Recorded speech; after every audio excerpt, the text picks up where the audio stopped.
Alam mo ba kung bakit idineklara ni Apo Lakay ang martial law? Idineklara ni former President Ferdinand Marcos Sr.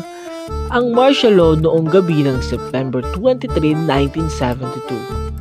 Idineklara niya ito bilang tugon sa pagbabanta ng mga komunista na dulot ng bagong tatag ng Partido Komunista ng Pilipinas o Communist Party of the Philippines at pag-aalis ang sektaryo ng Mindanao Independence Movement o kilusan para sa kalayaan ng Mindanao.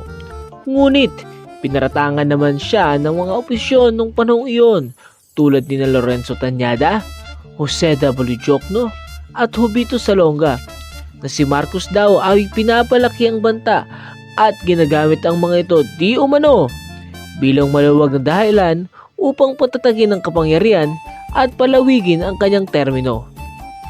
Ikaw, kaalam, anong masasabi mo dito? Sino kaya ang tama? Comment mo naman.